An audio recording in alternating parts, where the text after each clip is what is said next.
Welcome everyone to This Explainer. Today, we're exploring a topic that touches so many lives yet often stays completely hidden in plain sight. We're looking at the weight of daily living, how mental illness affects everyday life. It's a heavy topic for sure, but an absolutely crucial one. So let's get right into it. Mental illness doesn't just affect the mind. It can affect everyday life. That's the core premise we're uncovering today.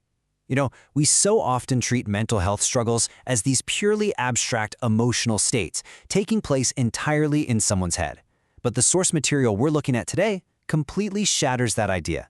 It shows us how this condition literally spills over, seeping into the most ordinary, mundane aspects of a person's life.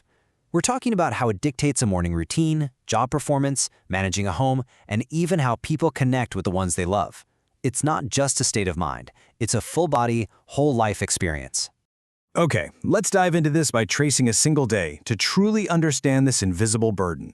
We're going to walk through a chronological journey, starting right at the 7 a.m. alarm, which signals the morning struggle, moving into a profound, heavy cognitive fog that tends to settle in around 2 p.m., all the way to 11 p.m., where intense physical exhaustion collides with relentless insomnia. Starting right with the morning, the sources reveal a pretty surprising reality. Emotional exhaustion can completely overshadow physical rest. Imagine waking up after a solid 8 hours of sleep. The alarm is off, the sunlight is pouring through the window. Physically speaking, you should be entirely rested and ready to go. But the sheer effort required to just slide out of bed, walk to the bathroom and brush your teeth, it feels like trying to wade through wet concrete. And, this isn't laziness, not at all. This is a heavy, very real situation where profound emotional fatigue just stubbornly persists, regardless of how much physical sleep was actually achieved. The day has literally barely begun, and the person is already operating at a massive energy deficit. And when those emotional reserves are that depleted, your cognitive bandwidth essentially breaks down. Researchers actually call this decision paralysis, which is the overwhelming inability to make even the simplest of choices. Suddenly, getting dressed is a monumental hurdle. You might find yourself just staring blankly at an open wardrobe, totally unable to choose a shirt. Or maybe you're at a cafe looking at a menu, and ordering lunch feels like an utterly impossible task. These basic, everyday choices cause profound hesitation. Even something as small as the sudden sound of a ringing phone can instantly feel like an insurmountable obstacle, demanding a level of decisive action that simply isn't there in the tank. And this brilliantly illustrates one of the core frictions in how society handles illness.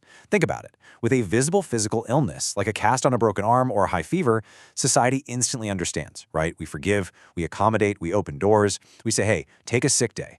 But mental illness, it brings invisible symptoms, hidden emotional exhaustion, hidden cognitive fog.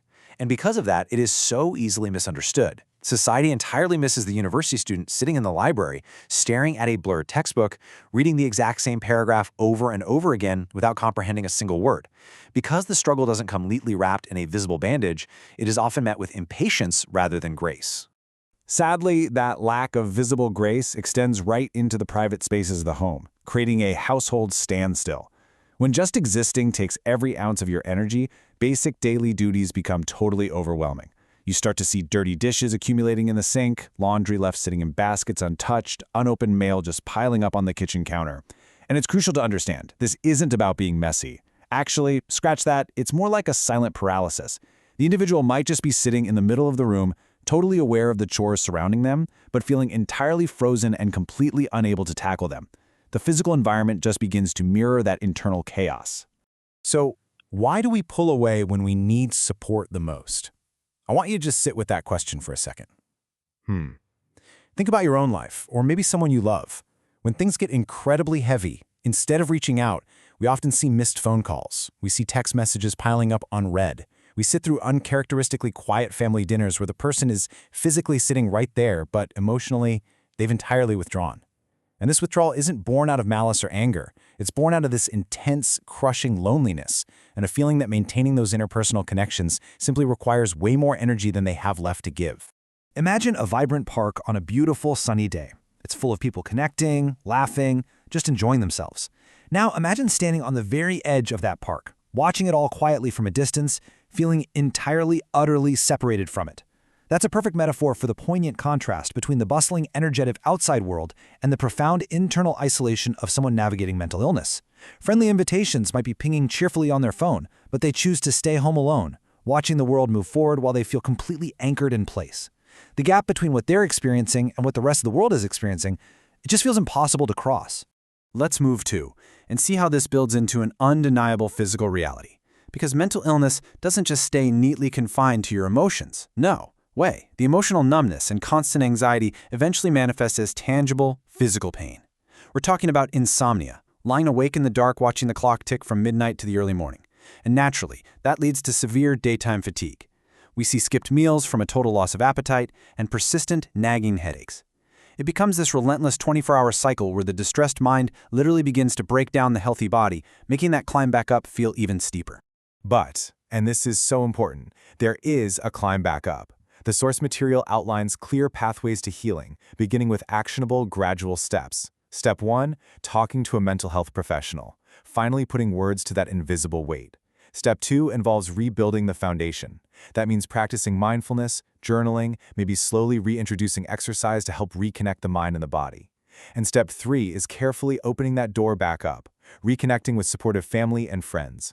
This progression is powerful because it proves that the transition from silent tears in a dark room to genuinely smiling in the sunlight with the people you love isn't just some pipe dream, it's a highly achievable reality. So, the crucial point is this. Mental illness is not a sign of weakness. Recovery is possible with understanding, support, and professional help. Let's break the stigma.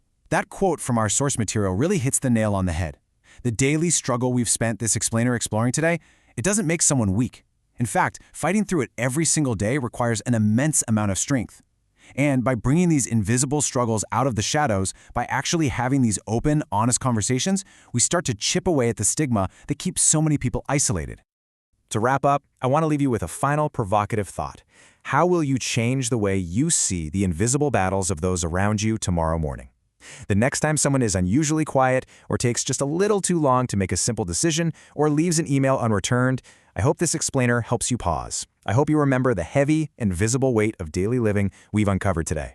Empathy isn't just about feeling bad for someone, It's about shifting your perspective and offering genuine understanding when it's needed the absolute most. Thank you so much for learning with me today, and I highly encourage you to take this newfound perspective out into the real world.